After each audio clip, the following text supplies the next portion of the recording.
മട്ടാഞ്ചേരിയിലെ സ്ഥിരം ബിരിയാണി സ്പോട്ടായ കായീസിലെ ബിരിയാണി ഒന്ന് മാറ്റി പിടിക്കാമെന്ന് വിചാരിച്ച് ബീഫോർ ബിരിയാണിയിലേക്കാണ് നേരെ പോയത്. സൺഡേ ആയതുകൊണ്ട് വലിയ തിരക്കുണ്ടാവില്ല എന്ന് വിചാരിച്ചു. പക്ഷെ കയറി ചെന്നപ്പോൾ നല്ല തിരക്ക്.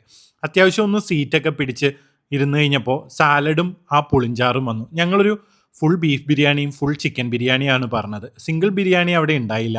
അപ്പോൾ ഞാൻ എൻ്റെ ബീഫ് ബിരിയാണിയിലെ പകുതി എൻ്റെ പ്ലേറ്റിലേക്ക് ഇട്ടു.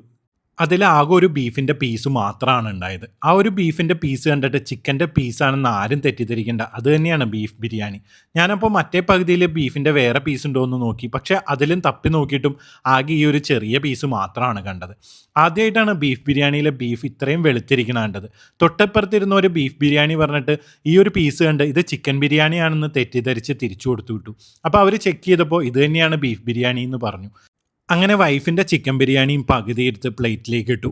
അതിൽ 2 മീഡിയം പീസ് ചിക്കൻ ഉണ്ടായിരുന്നു. കൊച്ചി സ്റ്റൈൽ ബിരിയാണിയിൽ ലോങ് റൈസാണ് അവർ യൂസ് ചെയ്യുന്നത്. അതിൻ്റെ ഒപ്പം ഒരു പുളിഞ്ചാറും സാലഡും അവർ തരും. ആ പുളിഞ്ചാറും സാലഡും നല്ല ടേസ്റ്റാണ്. അതുപോലെ തന്നെ റൈസിൻ്റെ ഫ്ലേവറും എടുത്തു പറയേണ്ടതാണ്.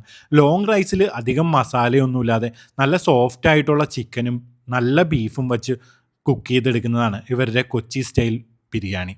ആ ഒരു ചിക്കൻ ബിരിയാണി വൈഫിന് നന്നായിട്ട് ഇഷ്ടപ്പെട്ടു. ഞാൻ എൻ്റെ ബീഫ് ബിരിയാണി ടേസ്റ്റ് ചെയ്ത് നോക്കി. നല്ല സോഫ്റ്റ് ആയിട്ടുള്ള ബീഫിൻ്റെ പീസും ആ ഒരു ഫ്ലേവർഫുള്ളായിട്ടുള്ള റൈസും അടിപൊളി തന്നെയായിരുന്നു.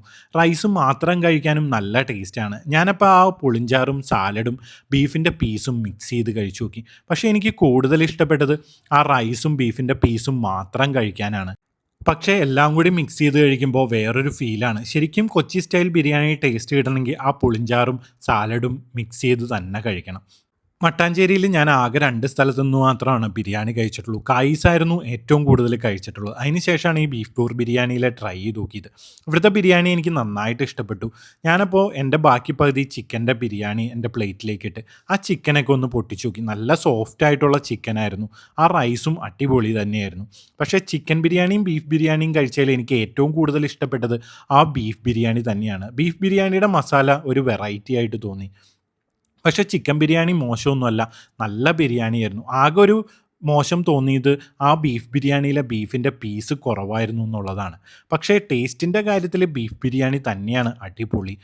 ഞങ്ങൾ മിക്ക സ്ഥലത്തുനിന്നും ബിരിയാണി സിംഗിളാണ് കൂടുതലും പറയാറ്. അതാവുമ്പോൾ പല ഐറ്റവും ടേസ്റ്റ് ചെയ്ത് നോക്കാൻ പറ്റും. പിന്നെ ഫുള്ളാണ് കിട്ടുന്നതെങ്കിൽ ഞങ്ങൾ ഒരു ബീഫും ഒരു ചിക്കനും അല്ലെങ്കിൽ മട്ടനൊക്കെ പറയും. എന്നിട്ട് പകുതി പകുതി ഞങ്ങൾ രണ്ടുപേരും ഷെയർ ചെയ്ത് കഴിക്കുകയാണ് പതിവ്.